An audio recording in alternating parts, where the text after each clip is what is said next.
One really interesting application for the antiquing and glazing medium is for staining, which is basically what glazes are. And we talk about antiquing as well, which is used a lot in decorative field, but can also be applied to fine art.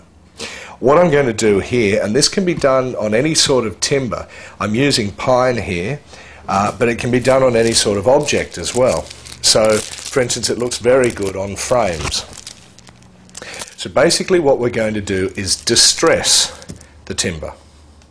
In distressing the timber, we're trying to duplicate an old look in distressing and antiquing. Distressing is the process of knocking the item around, so taking off corners and edges, digging, gouging holes out of it and that sort of thing to make the thing look old, make it look time-worn.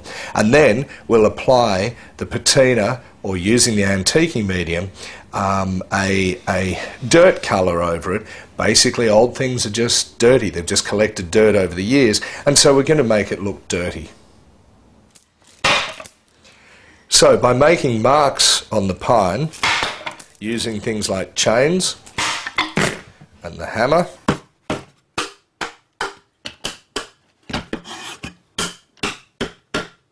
we're going to make this box look quite old.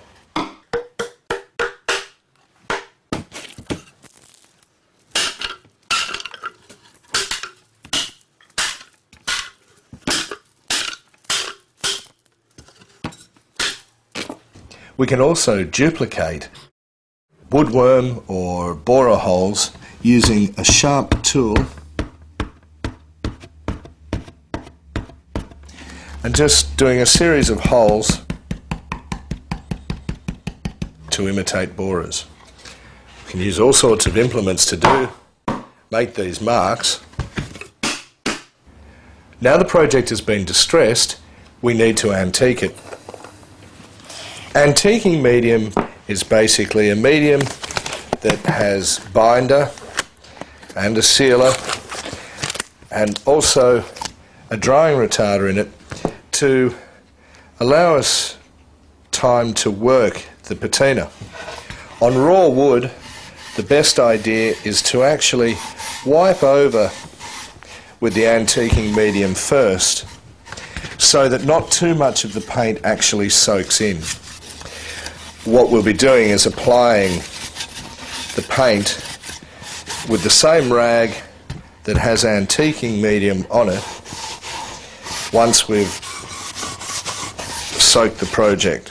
When we're antiquing or putting on a patina, in this case I'm going to use raw umber, which gives a very authentic look or a very authentic colour. However, you can use any colour you want, so for doing a French wash, even antiquing or colouring a verdigris over a bronze colour, you could use white, for instance. Really it's limitless. But we're basically just applying a glaze.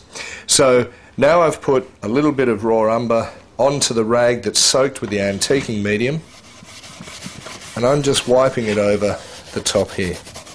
You'll notice I put a glove on. I did this mainly because the antiquing medium really helps the paint penetrate into the wood or into the project, but it also helps it penetrate into your skin, so it can tend to stain your skin for a couple of days if you're using it for long enough. Having the stain on your skin is not going to hurt, it just probably looks a little bit odd. The paints are all, of course, non-toxic. So we're just wiping, I'm just wiping the colour on now, and in areas before it dries I can go back and actually wipe a lot of the colour back off if it's got a bit dark or if I don't quite like it. Now we need to keep the rag with plenty of antiquing medium on it. If you're doing a really large project, you can actually mix the antiquing medium and the colour together. However, you don't get the variation that you might otherwise get. Making sure the rag is nice and wet with antiquing medium will allow the mixture to soak into the holes that we put in, the borer holes and the like, and really give an authentic antiqued finish. So Distressing and antiquing is fantastic to take economical pine wood furniture and turn it into a time-worn classic. Also for frames and that sort of thing.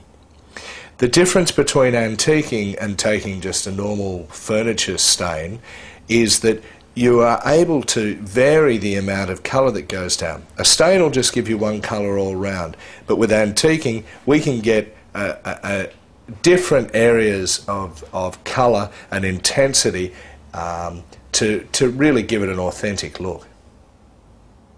The antiquing medium has got quite a long open time. Obviously this will depend on the temperature and the humidity. However, you've got enough time to come back with a clean rag and clean off areas if there's a bit too much colour on there. Obviously, once it's dry, you can go back over and add some more colour to it if you so desire. The antiquing medium on raw wood will dry to a very matte finish. It'll stop any further staining, for instance on a coffee table with coffee cups or that sort of thing. However, you could also put a varnish over the top if you so desired.